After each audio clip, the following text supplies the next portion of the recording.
Bolsonaro deve ter acordado hoje de cabeça inchada, pessoal, e não por conta da Michelle, mas por causa da pesquisa da Quest, que mostrou que ele está sendo derrotado no primeiro turno. Ele fica fazendo as macaquices dele, tentando ganhar apoio, demite ministro de Minas e Energia, mas nada disso funciona e Lula está vencendo hoje no primeiro turno, segundo dados da pesquisa Quest. É claro que uma vitória de Lula no primeiro turno é difícil de acontecer, mas não é improvável, porque alguns institutos mostram uma possibilidade de vitória no primeiro turno e outros não. Ou seja, se uns mostram e outros não, então há a possibilidade sim. Mas vamos discutir todos esses números, todas essas situações no vídeo de hoje, mas eu quero saber a sua opinião. Há alguma possibilidade do Bolsonaro reverter o pleito sem que haja algum tipo de cataclisma? Coloque nos comentários, deixe seu like e também envie um superchat para o vídeo clicando no botão de valeu. E a pesquisa Quest foi divulgada hoje e ela mostra que o Bolsonaro aparentemente chegou ali no topo que ele poderia chegar, que é na casa dos 30%, e já explicarei para você o que significa esses 30%.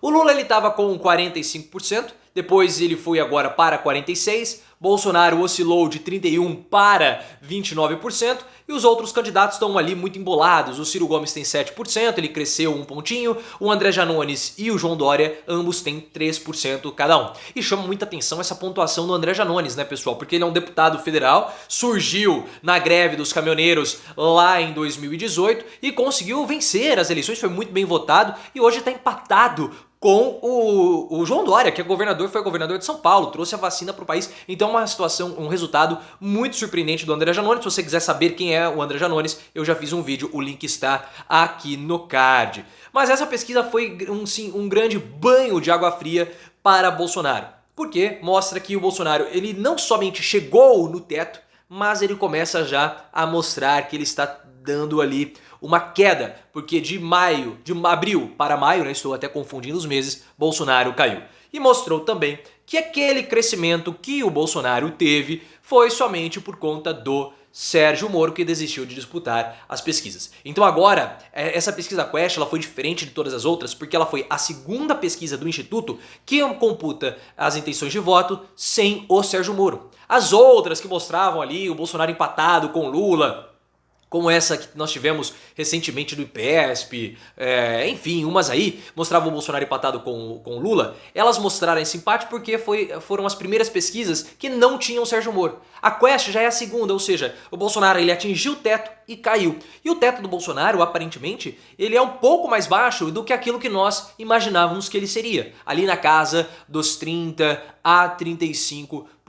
Na verdade, vai ser ali, acho que em 30 a 32. E por que é esse número? Agora eu vou explicar para você, fugindo um pouco dessas pesquisas de intenção e trazendo uma questão mais da sociologia, do comportamento do brasileiro. E se você chegou até aqui é porque você gosta desse tipo de conteúdo, se interessa pelo que eu falo ou simplesmente me acha muito gato. Se você me acha gato, então você está aqui no canal pelos motivos obviamente corretos. Então se inscreva no canal, é a sua obrigação, clica aí no botão e também deixe os comentários sobre o que você acha disso tudo.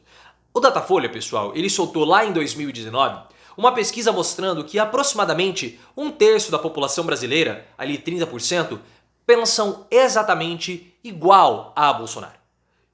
Claro que não foi essa a pergunta que foi feita pela pesquisa, mas a interpretação dos resultados nos mostra isso. Então foi apresentado para várias pessoas, claro, para os entrevistados, uma lista com várias perguntas para mensurar o comportamento e as atitudes dessas pessoas perante aquelas determinadas situações. Foi quase uma pesquisa situacional. Em caso que aconteça essa situação, você concorda com isso, você discorda daquilo, como você agiria? E um terço das pessoas tiveram posicionamentos que podem ser comparados, compatíveis ou quase idênticos com comportamentos que Bolsonaro teria. E aí ficou em torno de 30% as pessoas que teriam um comportamento igual a Bolsonaro. Eu não passei nada, né? Claro, eu passei alguns anos também, mas passados alguns anos, o Datafolha parece que atualizou essa pesquisa e mostrou ali um resultado de 25%. Claro que você tem a margem de erro para mais ou para menos, então você está ali na casa dos 30%. Então hoje no Brasil, você tem aproximadamente, 30% de pessoas que se identificam com o Bolsonaro, que olham para ele e se enxergam num espelho. Enxergam em Bolsonaro um grande reflexo. E é por isso que nós estamos vendo que a aprovação de Bolsonaro fica sempre ali na casa dos 30% e as intenções de voto dele também, porque ele tem essa parcela da população. E é por isso que eu vejo que o teto do Bolsonaro vai ser ali entre 30% e 35%. Ele não vai passar disso. Tanto é que no segundo turno ele fica aí 35%. Ou seja, não há mais espaço para que o Bolsonaro possa crescer. Porque tirando essa parcela da população que pensa igualzinho a ele, nós temos 70% praticamente de pessoas que não pensam igual a ele. Que pensam diferente. Ah, mas em 2018 as pessoas deram a sua confiança a ele. Sim, porque ele se colocou como candidato antissistema, ele era uma pessoa desconhecida do grande público. Ah, mas ele aparecia sempre. Tudo bem, mas ele era completamente desconhecido. E agora as pessoas o conhecem e sabem como ele é. E isso é uma coisa interessante de Bolsonaro. Bolsonaro foi muito transparente, por incrível que pareça, enquanto presidente da República. Porque ele fez exatamente a mesma coisa que ele fazia quando era deputado federal. Ele é um deputado federal do baixo clero, ocupando a cadeira de presidente da República. Porque o Bolsonaro, enquanto deputado federal, aprovou 2 projetos. Trabalhava pouco. E o Bolsonaro, presidente, aprovou pouquíssimos projetos.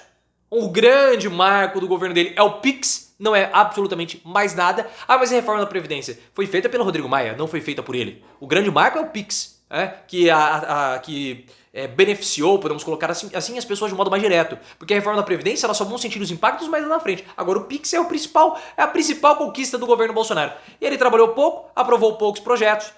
E durante a campanha de 2018, ele não mostrou nenhum projeto de campanha, nenhum roteiro, nenhuma intenção, ou seja, ele não enganou ninguém. Se você falar que Bolsonaro te enganou, você está se enganando de novo, porque Bolsonaro não enganou ninguém. Ele está sendo aquilo que ele foi como deputado federal. E agora, chegando aí às vésperas do pleito, ele não tem nada para apresentar. E ao não ter absolutamente nada para apresentar, ele só pode fazer o auê e jogar a culpa em terceiros, como ele está fazendo. Hoje, o que aconteceu pela manhã? O Bolsonaro exonerou o Bento Albuquerque, ministro de Minas e Energia, e também o número 2 do cargo. O primeiro e o segundo escalão do ministério, a primeira e segunda posição na hierarquia do Ministério de Minas e Energia, foram limados, foram rifados. Por quê? Porque ele fala que a culpa do aumento dos preços da Petrobras é por conta da Petrobras, como se ele não tivesse culpa nenhuma. Ele não tem culpa porque ele não trabalha. Então ele tenta fazer isso, jogar a culpa para um, jogar a culpa para outro, mas a verdade, pessoal, como nós estamos falando, o salário mínimo abaixou. O salário mínimo em 25 anos não, perdão, quanto tempo nós temos desde o Plano Real? O Plano Real foi em 94, em 28 anos é a primeira vez desde o Plano Real que nós não conseguimos, que o salário mínimo vai perder. O salário mínimo vai perder poder de compra. Ele tinha que valer ali R$ 1.200, ele vai valer 1.780, uma coisa assim. Ah, mas é R$ 20. Cara, R$ 20 para quem tem muito pouco, cara, é benção. Com R$ 20 você consegue garantir, tá claro que tá um pouco difícil, mas é um almoço. É um almoço. É algo que para quem tem pouco é muito dinheiro. Muito dinheiro mesmo. E essas pessoas sentiram eu fiz um vídeo falando sobre isso, o link tá aqui no card, mas essas pessoas sentiram ali na pele, de fato, o que foi o governo Bolsonaro. Então não vão depositar em Bolsonaro as suas esperanças. Não adianta, não vão depositar. Por mais que ele faça o E, por mais que ele questione, por mais que ele jogue pra lá, jogue pra cá, elas não vão depositar em Bolsonaro as suas esperanças. Quem vota hoje em Bolsonaro? Aqueles que se identificam com ele. Aqueles que, no lugar de Bolsonaro, fariam exatamente as mesmas coisas. Ah, mas essas pessoas não são afetadas pelas crises? Não são afetadas pela economia? Sim, são afetadas. Mas ali que está uma grande questão. Porque o Bolsonaro, para essas pessoas, ele é como se fossem elas mesmas. É um espelho, como eu falei no início do vídeo. Elas olham para Bolsonaro e se enxergam. É aquele tio que não está preocupado com grandes questões econômicas e de combate à pobreza. Não, ele está preocupado mesmo com o radar, com o horário de verão. Bolsonaro é o presidente das pequenas coisas. E é por isso que ele não fez absolutamente nada enquanto presidente. O que ele mais defendeu, o que foi? O remédio sem comprovação, lembram? Aquele lá que ele mostrava, que ele exibia, que talvez eu não possa falar o nome, não sei se pode ou se não pode, porque agora já faz. Mas é aquele lá que ele exibia. A mesma coisa que ele fez quando era deputado federal, com a fosfetalonamina, a pílula do câncer que ele lutou para provar. Ou seja, às vésperas ele não tem absolutamente nada e há um risco dele ser derrotado já no primeiro turno.